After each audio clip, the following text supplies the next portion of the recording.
சட்டமன்ற தேர்தலில் பகுஜன் சமாஜ் கட்சி தனித்து போட்டி என தலைவர்கள் அறிவிப்பு. இதுவரை 90 வேட்பாளர்களை அறிமுகம் செய்துள்ள பகுஜன் சமாஜ் கட்சி வரும் சட்டமன்ற தேர்தலில் தனித்து போட்டியிடுவது என எடுக்கப்பட்ட முடிவின் அடிப்படையில் பகுஜன் சமாஜ் கட்சியின் 2ஆம் கட்ட வேட்பாளர் அறிமுக கூட்டம் அம்பத்தூரில் நடைபெற்றது. பகுஜன் சமாஜ் கட்சியின் மாநில தலைவர் வழக்கறிஞர் ஆனந்தன் தலைமையில் நடைபெற்ற இந்த கூட்டத்தில் கட்சியின் தேசிய ஒருங்கிணைப்பாளரும் நாடாளுமன்ற உறுப்பினருமான ராம்ஜி கௌதம் மற்றும் கட்சியின் மத்திய ஒருங்கிணைப்பாளர் சுரேஷ் ராவ் ஆகியோர் வேட்பாளர்களை அறிமுகம் செய்து வைத்தனர். அதில் வடக்கு மண்டலத்துக்கு உட்பட்ட சென்னை, திருவள்ளூர், செங்கல்பட்டு, காஞ்சிபுரம், திருப்பத்தூர், விழுப்புரம், திருவண்ணாமலை, கடலூர், கள்ளக்குறிச்சி, பெரம்பலூர், அரியலூர் ஆகிய 13 மாவட்டங்களைச் சேர்ந்த 45 வேட்பாளர்கள் அறிமுகம் செய்து வைத்தனர். முன்னதாக ஈரோட்டில் நடைபெற்ற கூட்டத்தில் முதற்கட்டமாக 45 வேட்பாளர்களையும், அம்பத்தூரில் நடைபெற்ற கூட்டத்தில் 2ஆம் கட்டமாக 45 வேட்பாளர் என இதுவரை 90 வேட்பாளர்கள் பட்டியலை பகுஜன் சமாஜ் கட்சி வெளியிட்டு வேட்பாளர்களை அறிமுகம் செய்தது.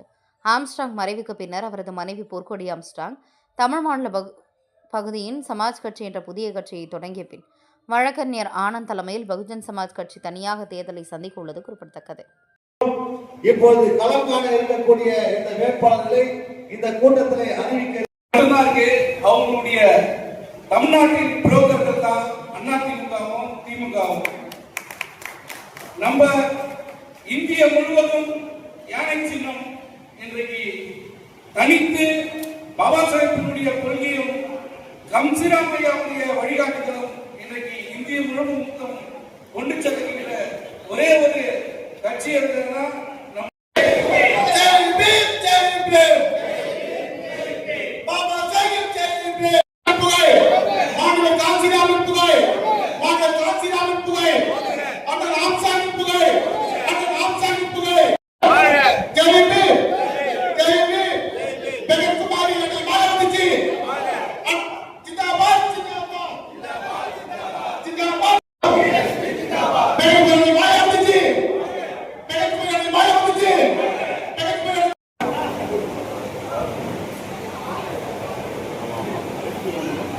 திருக்கோவில் சட்டம்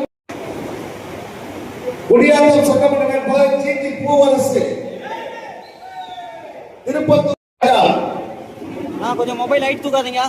ஆற்காடு சட்டமன்ற வேட்பாளர் பெரம்பலூர், அரியலூர் உட்பட்ட 13 மாவட்ட இந்த வடக்கு மண்டலத்திலே இன்றைக்கு வேட்பாளர்களை முதற்கட்டமாக தமிழகத்திலே வேற எந்த கட்சியும் இதுவரை நடத்தவில்லை. ஆண்ட கட்சியும் ஆளுகின்ற கட்சியும் பகுஜன் சமாஜ் கட்சி நம்முடைய தன்மானத்தினுடைய தலைமையிலே இந்த தேர்தலை அறிவிப்பு கூட்டம் நடந்தது. மாநிலத்திற்கானது. வடக்கு மண்டலம் என்பது சென்னை, திருவள்ளூர், அடுத்து